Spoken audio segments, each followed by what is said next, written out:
अब अगर आप ये वीडियो देख रहे हो तो आई होप आपने इसका पिछला पार्ट देख लिया है, और अगर नहीं तो इसका लिंक मैंने आई बटन और डिस्क्रिप्शन में मेंशन किया है, जिसे देखना ना भूलिएगा, वरना ये वीडियो आपके पल्ले नहीं पड़ेगी। अब एपिसोड 7 की शुरुआत में हम डैनियल और मोरा को इंटीमेट होते हुए देखते हैं, जिसके बाद मोरा उसे कहती है कि उसे भूख लगी है, इसलिए वो खाना खाने के लिए चली जाती है। लेकिन थोड़ी देर बाद ही डैनियल को वहाँ सायरन की आवाज आने लगती है, और जब वो बाहर आती है तो उसे वहाँ मोरा की ड्रेस मिलती है जो उसने थोड़ी देर पहले पहनी हुई थी, जिसके साथ ये सीन यहीं पर कट हो जाती है।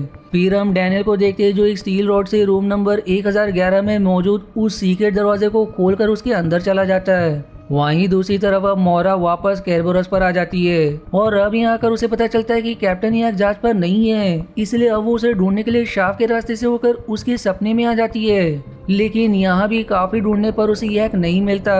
पर तभी वहाँ पर यह की पत्नी वहाँ आती है, जो किसी रोबोट की तरह मोरा से पूछने लगती है क्या मैं तुम्हारी कोई मदद कर सकती हूँ, जो अब इस चीज से परेशान होकर जहाज पर वापस आ जाती है। वहीं दूसरी तरफ डैनियल अभी सीक्रेट रास्ते से एक के बाद एक कई लोगों के सपनों की दुनिया में पहुंच जाता है, और आखिरकार एक कमरे के नीचे छुपे हुए कमरे में आ जाता है। जिस दौरान हम देखते हैं कि हेनरी ऑफिस में लगे हुए मॉनिटर्स की मदद से सभी पर नजर रखा था। फिर अगले सीन में हम मोरा को देखते हैं जो डैनियल के कमरे में बनी शाफ से होते हुए अपने घर में पहुंच जाती है, जिसे हमने इस एपिसोड की शुरुआत में देखा था। और अब यहाँ उसे कुछ फोटोज भी मिलती है जिसमें वो डैनियल और उस बच्चे के साथ थी, जहाँ सिमुलेशन का मतलब इन सभी नकली दुनिया से था जिसमें ये सभी फंसे हुए थे। फिर डैनियल उस रूम में छुपे हुए बच्चे से मिलता है और उसे बताता है कि सिमुलेशन से बाहर निकलने के लिए हमें मेरे डिवाइस और कोड की जरूरत है, जो कोड मोरा के पास है। जो इतना कहकर अब डैनियल अपने डिवाइस और कोड लेने के लिए वापस कैरबोरस पर आ जाता है। वो अब अपने रूम में आने पर देखता है कि किसी ने उसकी शाफ का इस्तेमाल किया है,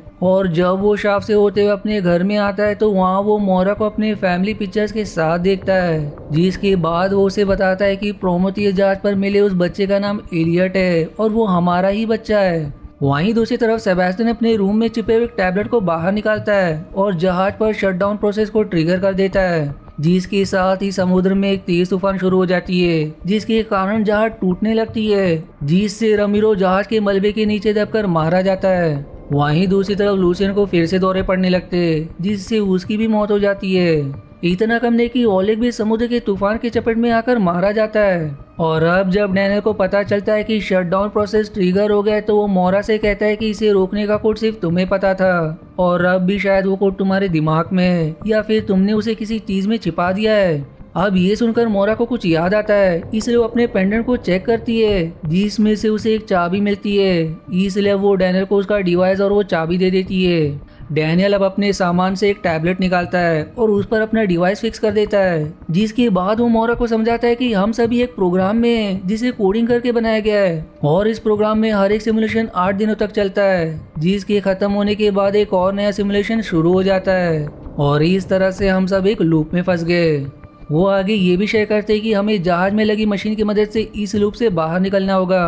पर इसके बाद अब हम देखते हैं कि जहाज में अब पानी भरने लगा है, जहां अब एबेन, क्रिस्टर के पिता और फ्रेंड्स की डूबने से मौत हो जाती है। लेकिन फ्रेंड्स अपनी कुर्बानी देकर टॉप को एक चेंबर में लॉक कर देता है, जिससे टॉप की जान बच जाती है। फिर सीन सेबेस्टियन पर शिफ्ट होता है जो एलियट को ढूंढ लेता है, जिसके बाद उसे हेनरी के पास ले जाता है।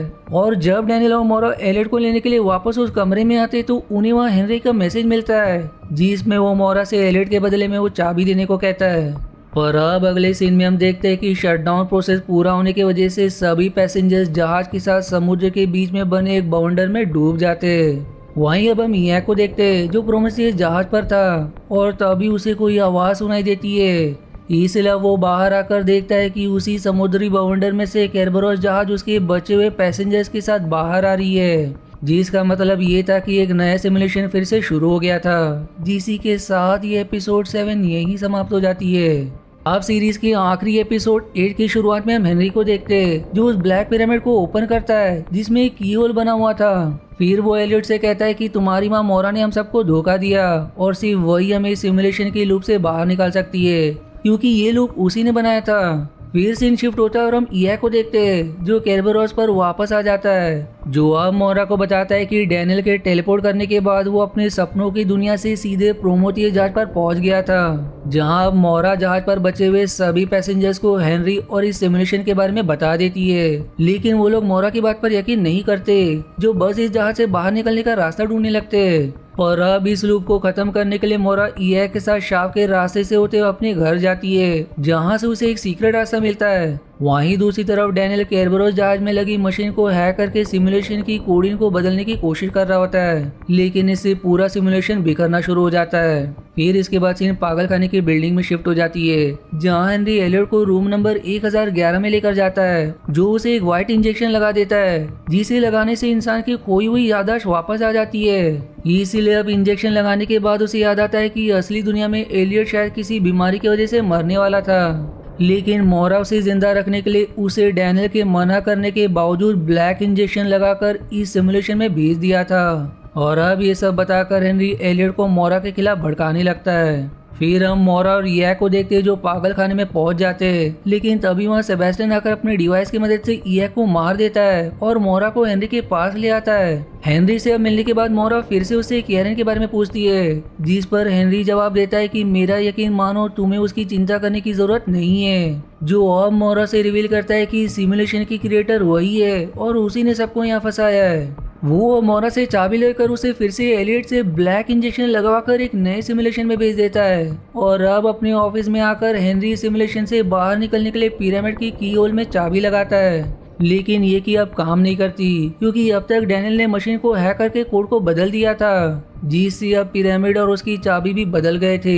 इसलिए अब देखते ही देखते ये पूरा सिमुलेशन तबाह हो जाता है, जिसके बाद हम मोरा को देखते हैं जो अपनी आप ही डैनियल के नए कोड के हिसाब से उसी कमरे में पहुंच जाती है, जहां उसे अपनी फैमिली पिक्चर्स मिलती है। जिसके बाद वहां डैनियल उससे मिलने आता है, जो अब फाइनली मोरा को बताता है कि ये उसका भाई किएरन है, जिसने पूरे सिमुलेशन पर कंट्रोल करके सभी को यहाँ फंसा रखा है। और अब जल्दी उसे पता चल जाएगा कि मैंने इसका कोड बदल दिया है, इसलिए वो मोरा को एक नए पिरामिड देता है, जिसकी चाबी अब उनकी वेडिंग रिंग थी, जिसकी मदद से वो उसे सिमुलेशन से बाहर निकलने को कहता है, जिससे कि वो किएरन को रोक सके। पर अब जब मोरा उस वेडिंग रिंग को पिरामिड में फिक्स करती है, तो इस बार उसे एक स्पेसशिप में होश आता है, जहां वो देखते हैं कि जहाज में उसके साथ वाले सभी पैसेंजर्स के सिर पर कोई मशीन लगी हुई है और वो अब भी सिमुलेशन में फंसे हुए हैं। फिर हम एक मॉनिटर की स्क्रीन पर आज की तारीख 19 अक्टूबर 2099 देखते हैं, जिसके बाद स्क्रीन पर मोरा को किएरन का मैसेज मिलता है कि असली दुनिया में तुम्हारा स्वागत है।